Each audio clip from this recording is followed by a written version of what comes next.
Hello everyone, आपका मेरे YouTube channel पे स्वागत है। तो आज से मैं जो हूँ बीए फर्स्ट ईयर, जो आपकी पॉलिटिकल साइंस की किताब है राजनीतिक सिद्धांत का परिचय, ये आपको आज से पढ़ाना शुरू कर दूंगा। तो दोस्तों, आपको बता दूं कि मैं एक यूट्यूब चैनल, ये जो नया यूट्यूब चैनल खोला हूँ, इस पे आपको बीए फर्स्ट ईयर की जो है पूरा स्टडी मटेरियल मिलेगा यदि आप आर्ट्स के स्टूडेंट हैं। तो दोस्तों, इसमें जो इस किताब में आज हम डिस्कस करने वाले हैं, हम पहला चैप्टर पढ़ेगी राजनीति क्या है। और ये कैसे पढ़े, किताब से नहीं बल्कि मेरे जो हैंड रिटन नोट्स है उससे हम इस चैप्टर को आसानी से समझेंगे। आप चाहे तो साथ साथ नोट्स भी बना सकते हैं, मेरे नोट्स का स्क्रीनशॉट भी ले सकते हैं। तो दोस्तों, वीडियो को एंड तक देखिएगा और बिना देरी के वीडियो को स्टार्ट करते हैं। पढ़ेंगे राजनीति के हम अलग अलग दृष्टिकोणों के बारे में पढ़ेंगे। तो सबसे पहले जान लेते हैं कि राजनीतिक विज्ञान किसे कहता है। वर्तमान काल में मनुष्य की राजनीतिक क्रियाकलापों और संस्थाओं से जुड़े विषय को राजनीतिक विज्ञान कहता है। क्या कहता है कि वर्तमान काल में जो मनुष्य क्या करता है, राजनीतिक क्रियाकलापों में और जो है राजनीतिक संस्थाओं में जो भाग लेता है, उसे क्या कहता है, राजनीतिक विज्ञान कहता है। तो यहाँ पे ये दो बुक्स यहाँ पे राइटर ने लिखी है, एग्ज़ाम में कई बार पूछे भी जाते हैं। तो पहली किताब का नाम है ग्रामर ऑफ पॉलिटिक्स, ये लिखी है लॉस्की ने, और प्रिंसिपल ऑफ पॉलिटिक्स जो किताब लिखी है वो लिखी है विल्सन ने। तो राजनीति को मुख्यतः 3 प्रकारों में बांटा गया। राजनीति के 3 दृष्टिकोण हैं। पहला क्या है, यूनानी दृष्टिकोण, जिसे हम सबसे प्राचीन दृष्टिकोण मानते हैं। दूसरा है परंपरागत दृष्टिकोण और तीसरा है आधुनिक दृष्टिकोण। परंपरागत दृष्टिकोण मतलब आधुनिक से जो थोड़ा बेटर था वो परंपरागत दृष्टिकोण था, और जो इन दोनों में सबसे बेटर था वो था आधुनिक दृष्टिकोण। इन तीनों की अलग अलग विशेषता है। तो सबसे पहले हम यहाँ पे बात कर लेते हैं कि पॉलिटिक्स की हम परिभाषा यहाँ पे सबसे पहले जान लेते हैं। मैं इंग्लिश में लिखा हूँ, आप चाहे तो इसे हिंदी में भी लिख सकते हैं। Political thought began with the Greeks, जो पॉलिटिकल थॉट है उसकी शुरुआत जो है ग्रीक्स के साथ हुई है, ये कहा है हमारे ईस्टर्न बार्कर ने। और जो दूसरी जो बहुत ही अच्छी परिभाषा दी है वो गवर्नर ने दी है कि राजनीति का आरंभ और अंत राज्य पे होता है। तीसरी जो परिभाषा दी है प्रोफेसर जैंकस ने दी है कि राज्य और सरकार का अध्ययन राजनीति कहलाता है। और लिकॉक की एक बहुत ही अच्छी परिभाषा है, राजनीतिक शास्त्र सरकार से संबंधित है। आप इन 4 में से कोई 2 याद कर सकते हैं। मेरे हिसाब से आपको पहली और जो है दूसरी परिभाषा याद करनी चाहिए, क्योंकि ये बहुत आसान है। तो चलिए आगे बढ़ते हैं।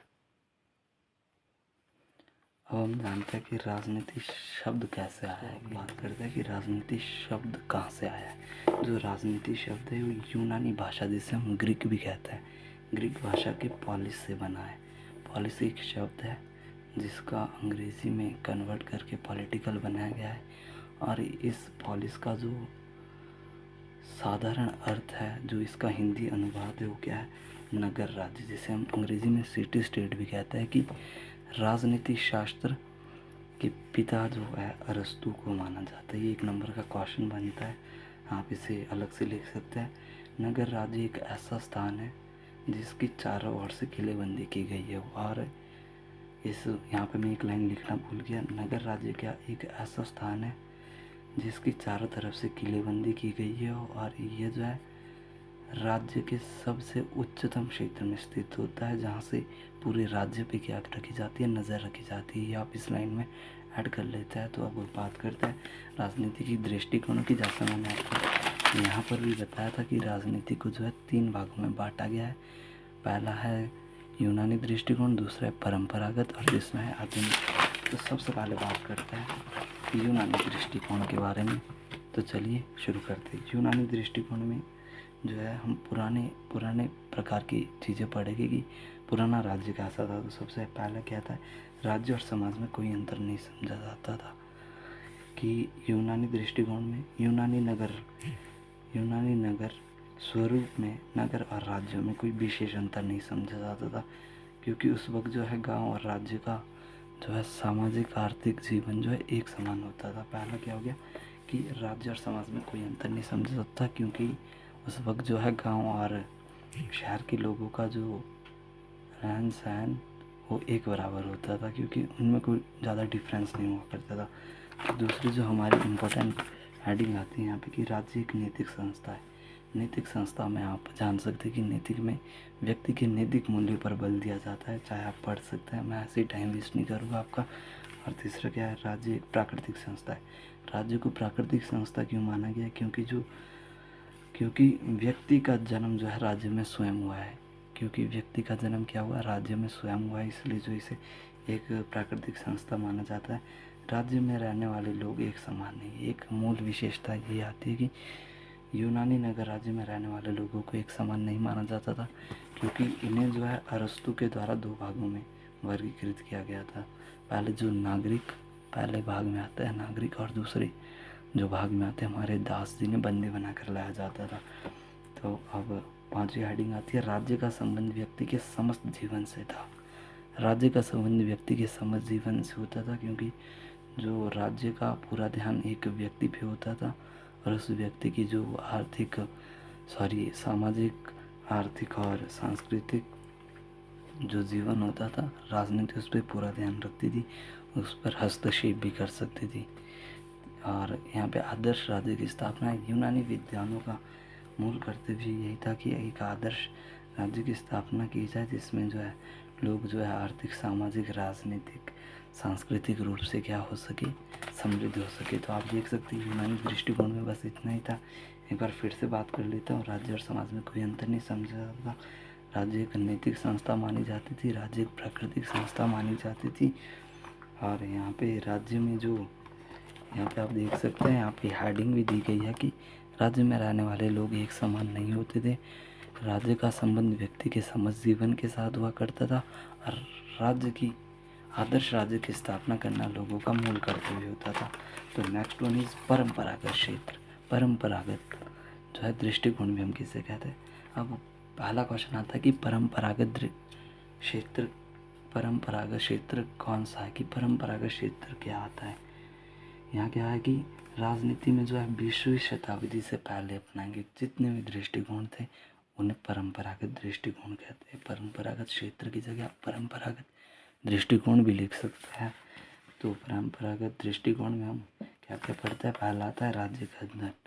परंपरागत विद्वानों के अनुसार राजनीति में केवल राज्य का अध्ययन किया जाता है। इसमें राज्य के स्वरूप के बारे में पढ़ा जाता है कि राज्य पहले कैसा था, कैसा होना चाहिए और आगे कैसा होगा। इसमें राज्य के बारे में पूरा फोकस किया जाता है। दूसरा क्या है, सरकार का अध्ययन है। परंपरागत विद्वानों के अनुसार जो है राजनीति को सरकार का अध्ययन माना जाता है, क्योंकि सरकार जो है राज्य को क्या करती है, इच्छाएं प्रदान करती है और इन इच्छा को क्रियान्वित करती है। क्रियान्वित होता है कि लागू करना, उन्हें लागू करना, इसीलिए इसे क्या बोलते हैं, क्रियान्वित बोलते हैं। क्रियान्वित मतलब क्रिया में लाना, उपयोग में लाना। राजनीतिक विज्ञान के अंतर्गत सरकार आधुनिक और परंपरागत रूपों का अध्ययन किया जाता है। सरकार का अध्ययन हम दोनों क्षेत्रों में करता है, ये आपको याद रखना है। राष्ट्रीय, स्थानीय एवं राष्ट्रीय समस्याओं का अध्ययन। जब कोई राज्य होगा तो वह अपनी जो है स्थानीय और राष्ट्रीय समस्याओं का अध्ययन हम इसमें करते हैं, क्योंकि जब एक राज्य होता है वो अपनी जो है अपने संबंध बनाए रखता है बाहरी पड़ोसियों के साथ। इससे क्या होता है, जब वो संबंध बनाएगा तो उनके बीच मन मुटाव भी आएगा, उनकी भी समस्याएं आएगी। इन समस्याओं का अध्ययन करना ही क्या है, परंपरागत क्षेत्र में इन समस्याओं का अध्ययन करना आता है। इन समस्याओं का अध्ययन ही नहीं बल्कि इन समस्याओं का समाधान के लिए उपयुक्त उपाय ढूंढना क्या है, परंपरागत क्षेत्र के अंतर्गत आता है। अंतर्राष्ट्रीय पक्षों का अध्ययन हम इसमें करते हैं कि राजनीतिक शास्त्र में किसी एक राज्य का अध्ययन नहीं बल्कि अंतर्राष्ट्रीय स्तर पर सभी राज्यों का हम इसमें अध्ययन करते हैं। जब एक राज्य क्या आता है, अस्तित्व में आता है, तो वो शून्य में नहीं रहता है, मतलब कि वो अपने स्थान पे नहीं रहता है। वो क्या करता है कि दूसरे राज्यों के साथ अपने संबंध स्थापित करता है, जिससे क्या हो गया, हम राज्य के अंतर्राष्ट्रीय पक्षों का भी अध्ययन कर सकते हैं। राज्य के अंतर्राष्ट्रीय पक्ष में क्या आता है, आप इसमें ले सकते हैं शिखर सम्मेलन होता है, जैसे गोलबेज सम्मेलन हमारे सामने एक उदाहरण के रूप में हम देख सकते हैं। फिर क्या, राजनीतिक विचारधाराओं का अध्ययन, इसमें कौन सी विचारधाराओं का अध्ययन करता है? ऐसी विचारधाराओं का अध्ययन जो क्या है, राजनीति को प्रभावित करती है। इसमें लाइन नहीं लिखी है। तो इन विचारधाराओं में मुख्यतः आदर्शवादी विचार सम्मिलित किए गए हैं। राजनीतिक दलों और दबाव समूह का अध्ययन भी हम राजनीति के परंपरागत दृष्टिकोण के अंतर्गत करता है। राजनीति को राजनीतिक दलों और समूह का अध्ययन माना जाता है, क्योंकि राजनीतिक दल जो है चुनाव लड़कर सरकार बनाता है और सरकार की नीतियों को प्रभावित कौन करता है? दबाव समूह ऐसे दल होता है जो चुनाव के पश्चात जो है अपनी सरकार बनाने में विफल रहता है, सफल नहीं होता है। उन्हें हम कहेंगे राजनीतिक दबाव समूह। तो आशा करता हूँ कि आपको वीडियो पसंद आ रही होगी, समझ आ रहा होगा। यदि समझ नहीं आ रहा है तो वीडियो दोबारा देखिए, क्योंकि मैं पूरी मेहनत से वीडियो बना रहा हूँ और इसके लिए आपसे थोड़ी सी आपके सपोर्ट की ज़रूरत है। वीडियो को लाइक कीजिएगा, चैनल को सब्सक्राइब कीजिएगा, अपने दोस्तों के साथ शेयर कीजिएगा। आधुनिक क्षेत्र, आधुनिक दृष्टिकोण हम इसे कहते हैं। आधुनिक दृष्टिकोण में हम देखो, द्वितीय विश्व युद्ध आप जानते हो 1939-1945 के बीच चला। इससे पहले जो है राज्य और संस्थाओं को केवल राजनीतिक विज्ञान का अध्ययन माना जाता था, लेकिन जैसे ये द्वितीय विश्व युद्ध हुआ, इसमें जो है कैटलिन नामक एक विद्वान आता है। उसने इस बात का प्रतिपादन किया कि राज्य को केंद्र न मानकर राजनीतिक क्रिया को संचालित करने वाले मानवीय व्यवहारों और शक्तियों को इसका जो है केंद्र मानना चाहिए। सिंपल भाषा में समझा दूँ, द्वितीय विश्व युद्ध से पहले किसे मानते थे केंद्र? एक राज्य को। और द्वितीय विश्व युद्ध के बाद कुछ विद्वानों ने बोला कि हमें इस राज्य को केंद्र नहीं मानना चाहिए, बल्कि इस राज्य और संस्था को चलाने वाली जो मानवीय शक्ति और व्यवहार है, इसमें जो है हमें इसको केंद्र मानना चाहिए। तो यहाँ आप देख सकते हैं पहली हेडिंग दी है, राजनीतिक व्यवहार का अध्ययन। आधुनिक दृष्टिकोण में हम पहला क्या करते हैं? राजनीतिक व्यवहार का अध्ययन करते हैं। उन व्यवहारों का हम अध्ययन करते हैं जो राजनीति को प्रभावित करती है, राजनीतिक संस्थाओं को प्रभावित करती है। दूसरा क्या आता है? राजनीतिक व्यवस्था। राजनीतिक व्यवस्था के अंतर्गत बहुत सारी चीज़ें आती है कि राज्य में रहने वाले लोगों की औपचारिक और अनौपचारिक क्षेत्रों का अध्ययन करते हैं हम। और तीसरा जो यहाँ पे आता है शक्ति का अध्ययन। ये इम्पोर्टेंट है, ये 2 नंबर में भी क्वेश्चन पूछा जाता है। शक्ति कैटलिन ने इसे शक्ति का अध्ययन कहा है, क्योंकि शक्ति एक ऐसा बुनियादी कल्पना है जो समस्त विभागों को क्या एक सूत्र में पिरोए रखती है।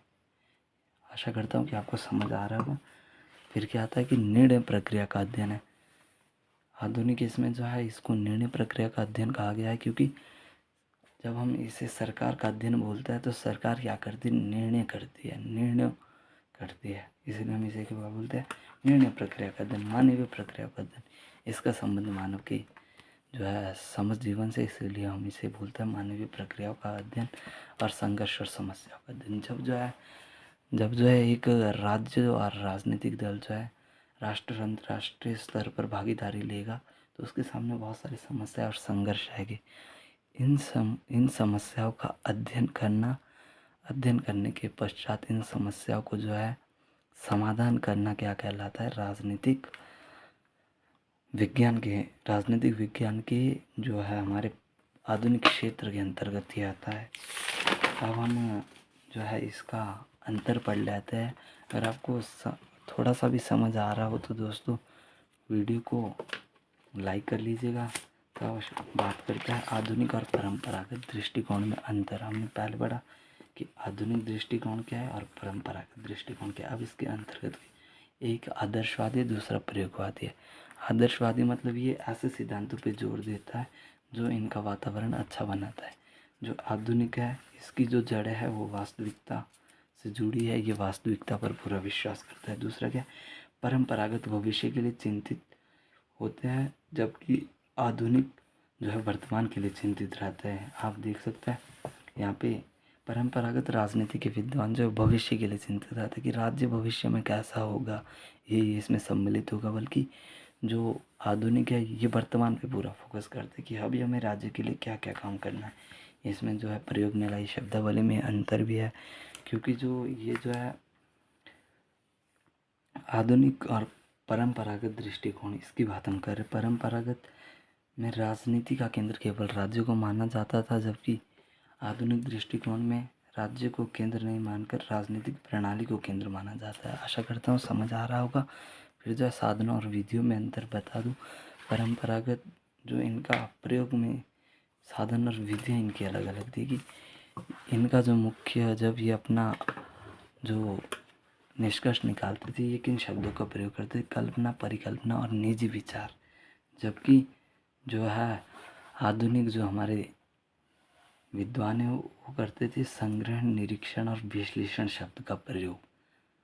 फिर हम क्षेत्र में अंतर आपने पढ़ लिया। परंपरागत जो है राज्य और सरकार तक सीमित है, बल्कि राज्य और सरकार के अलावा भी पढ़ती है। अलावा राजनीतिक मूल्य, राजनीतिक व्यवहार और राजनीतिक व्यवस्था का अध्ययन करती है।